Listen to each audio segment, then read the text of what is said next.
Repeat after me, please. Om Ugram Viram Mahavishwam Jagantam Promukam Simham Vijanam Bhatram Mrityo Vidyanam.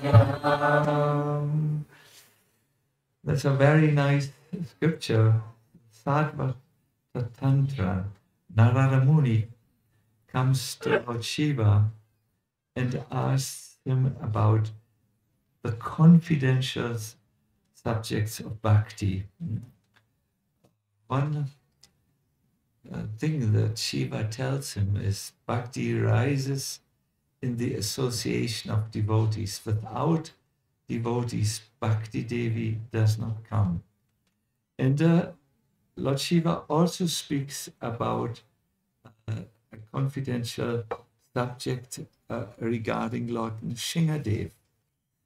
Trailokya dukkha dalanaya Nrsimharupam kritva svabhaktam avitum kilalangalagraye Rishtva surendram asurendra vishalatibra Vakshastalam stalam ivagranakaye.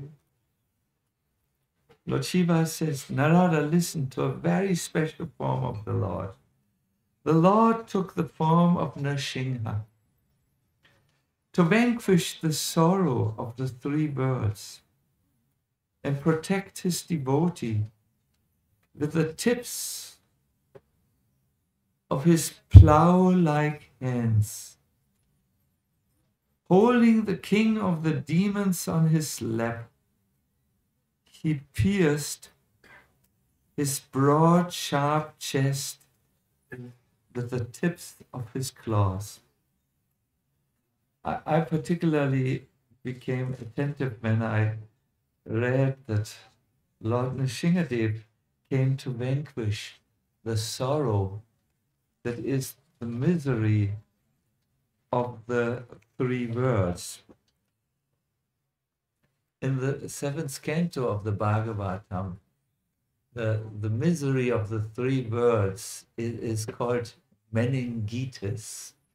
Meningitis is like a coronavirus. It's an inflammation of the protective membranes of the brain. In other words, when you have it, you have a headache. It's so bad that you want to take a knife and stab it in your head so that you kill your headache. It's bacterial infection. It causes swelling, and it is so life-threatening that you require an emergency treatment. It brings blood poisoning with it and permanent brain damage. So Hiranyakashipu, this is what the Bhagavatam says, had become like a meningitis, a headache for the three worlds. It was everywhere, even in the higher planetary system. People were suffering and suffering and suffering, just like the whole body suffers when the brain is inflamed and then the whole body is poisoned. There was no place in this universe which did not feel the tremendous suffering brought away by this demon. We hear that the devatas were so afraid, they were hiding, and Hiranyakashipu went into the town of the devatas, Amaravati, and took the seat of Indra. And this means he has a headache. Headache starts in the top, but this is a headache which brings the poisoning of everything with it, even your toes. From up to down, people were suffering. But the Lord saw this, and he decided to take this form, this special form, and just remove the suffering with his sharp nails.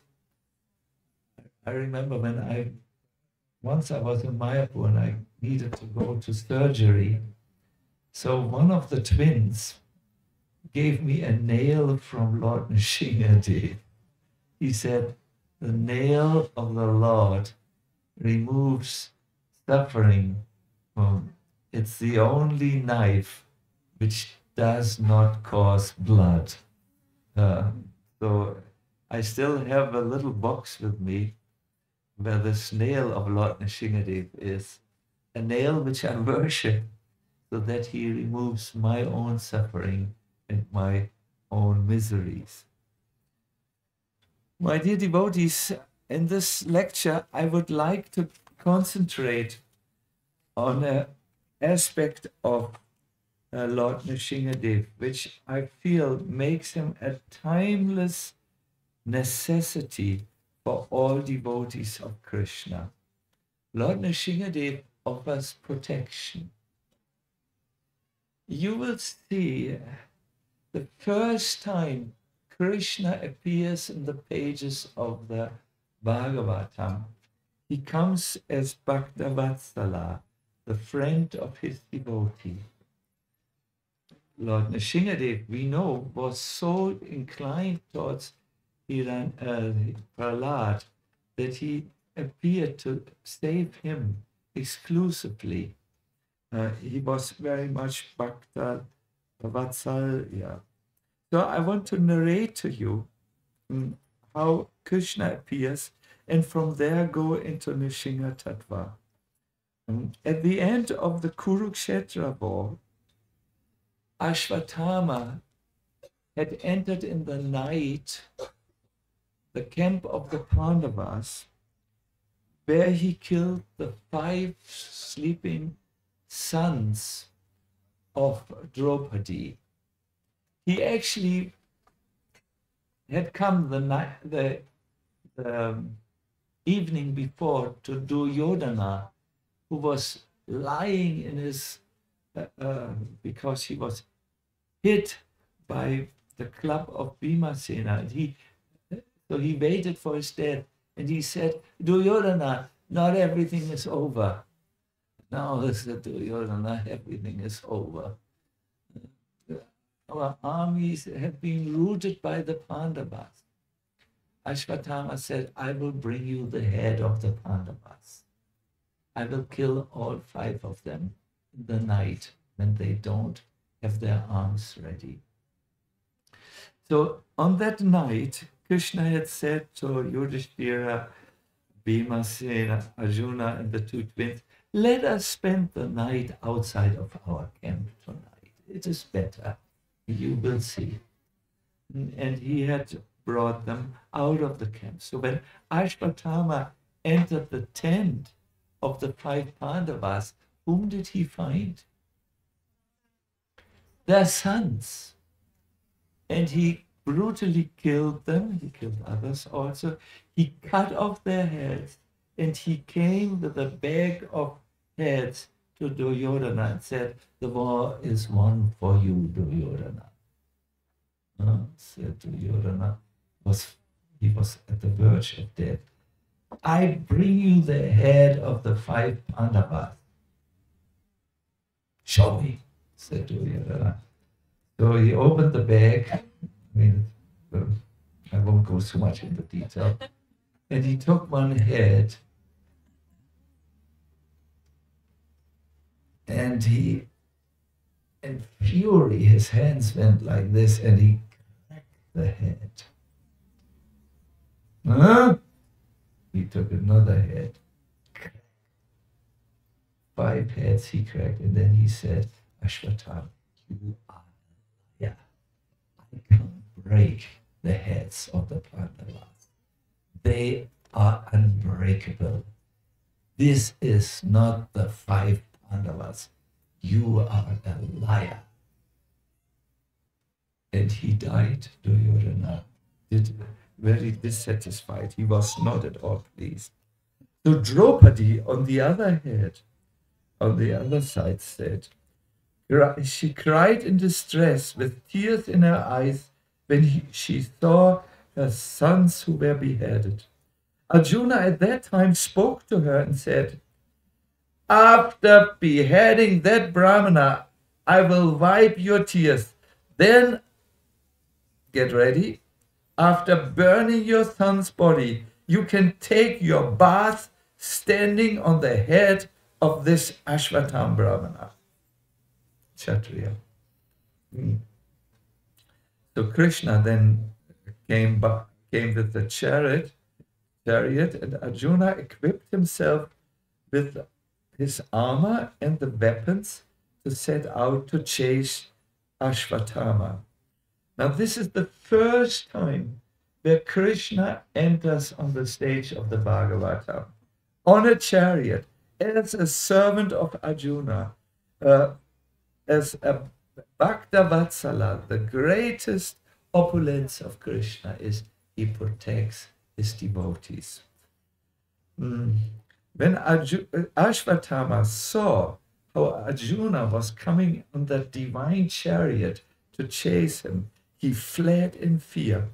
He fled so hard that his horses were developing foam on their body, and Ashvatthama, seeing his life in danger, his horses exhausted, finding no alternative, he released the ultimate weapon, the Brahmastra, without knowing how to retract it. My dear devotees, when someone loses all his options, he starts to behave erratically. You remember Kamsa? He was so afraid that he would be killed that he ordered all the young-born children to be executed to avoid that he would be killed erratically, illogically, unreasonably. So when Arjuna saw this glaring light of this ultimate weapon spreading its brilliant effulgence, he didn't know. He said, what is this, Krishna? Krishna said, this is the Brahmastra, and the only solution for you is to throw your own ultimate weapon, dock onto it, catch that and retract it. Yes. Then Arjuna, he began to pray to Krishna, and I request you to repeat after me, where he acknowledges Krishna's quality of being the friend of the devotee who takes the fear away from the devotee. Arjuna Uvacha Krishna Krishna. Oh, my dear devotees, this is graveyard sound, please. Krishna Krishna Mahabaho Bhaktanam Abhayankara Mameko Ayamananam Apavargo Samsritehe. Oh, my Lord Shri Krishna, you are the Almighty Personality of Godhead. There is no limit to your different energies. Therefore, only you are competent to instill fearlessness in the hearts of your devotees. Everyone in the flames of material miseries can find the path of liberation in you only. My dear devotees, as long as we are in the material world, there will be the fire of misery. It is unavoidable. Prabhupada says it's like these forest fires which start without anyone going in the forest and sparking them. They come when trees are moving against each other due to the wind, and then they build a spark, and then they will go. In the same way, in our lives, there will be miseries, there will be disappointments, there will be tears. The scriptures say that the conditioned souls cry so much due to these miseries that an ocean of tears has accumulated somewhere.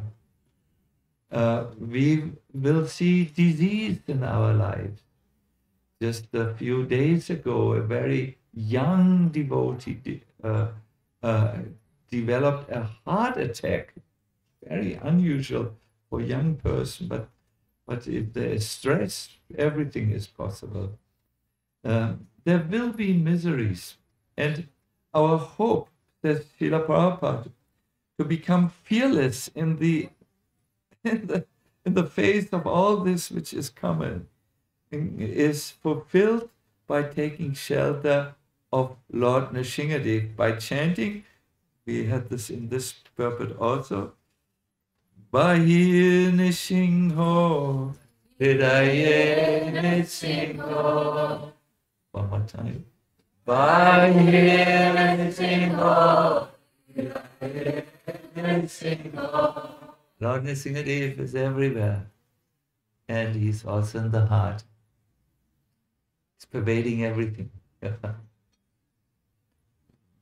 Once we played a drama of Lord Nrsimhadev in the Juhu temple, so the actor had to come well ahead of the start of the drama and just hide behind the pillar, the actor of Lord Nrsimhadev. But Lord Nrsimhadev does not have to enter the pillar to go from the pillar and jump at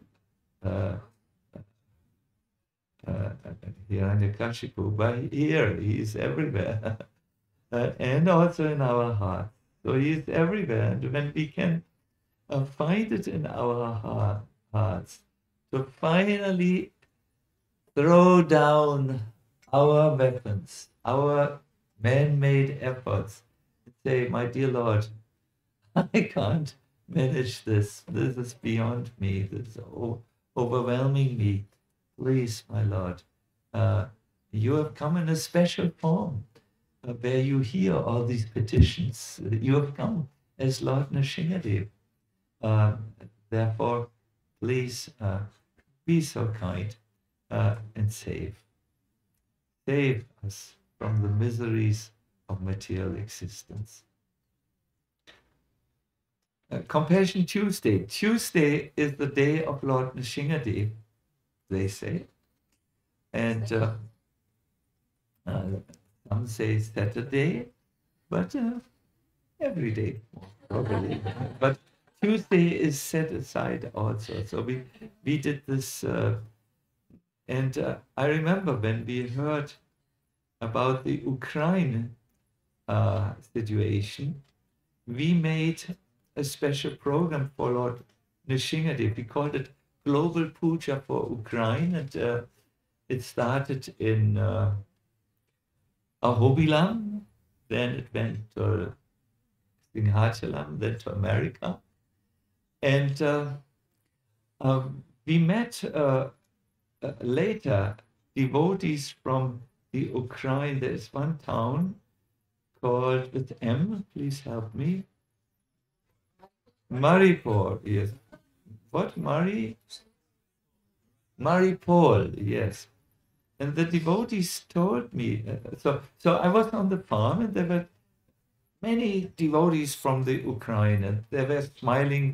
They had found refuge in Austria. And they said, Maharaj, we saw the devotees' global puja for the Ukraine, and we want to report and tell this to the devotees who did this. that the enemies who had attacked us were not leaving a corridor so that we could run into safety, and we were just bombed day after day after day in our home time. But at the time when all the devotees who participated in this global prayer action chanted in that time, all of a sudden, against all diplomatic prophecies, against all the experts of military experts, a corridor opened, and thousands of us could escape, who could see the chance and go. Not just devotees, people. Lord Nrsimhadev can be called upon at special situations because he is there to protect the devotees. I would like to now wind this up, and I want to give pleasure to all of you. I want to tell you the last conversation which Hiranyakashipu had when there was something going on in the palace. Hiranyakashipu, when he was just about to be killed, saw that his personal servant had run towards him. And he said, "My servant, what is it?" The servant said, "Oh Lord, it's a lion." "So what?" "Lion." Servant, he is a lion with a human body. I have never seen such a strange creature. With great confidence, Hiranyakashipu says, "If that is the case, bring him here." The servant said, "He doesn't need an invitation. He's coming on his own. He's on his way." So then Hiranyakashipu's last words,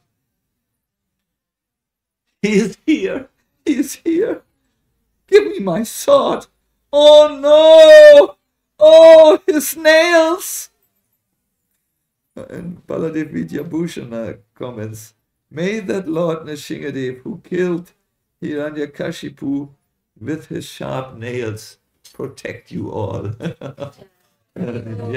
Yes, he is. In the Bhagavatam, there's a meditation about Lord Nrsimhadev. I hear that devotees like to meditate a lot. So, would you like to meditate? Krishna Chaitanya Maharaj, would you like to meditate? Why not? This is the verse from the Bhagavatam which tells us how to meditate.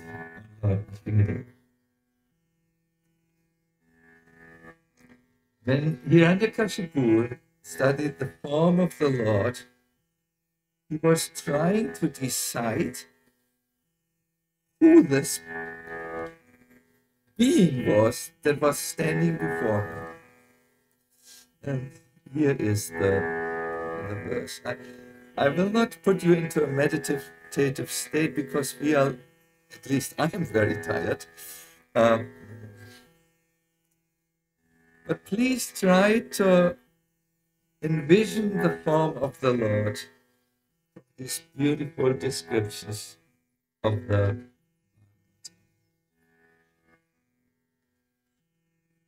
Lord was extremely fearsome because of his angry eyes, which resembled molten gold. His shining mane, which expanded the dimensions of his fearful face. This big mane and his face looked very big because it was just coming from it. His deadly teeth, and his razor-sharp tongue, which moved about like a dueling sword. His ears were erect and motionless, and his nostrils and gaping mouth appeared like caves of a mountain. His jaws parted fearfully, and his entire body touched the sky. His neck was very short and thick. His chest was broad, his waist thin, and the hairs on his body as white as the rays of the moon.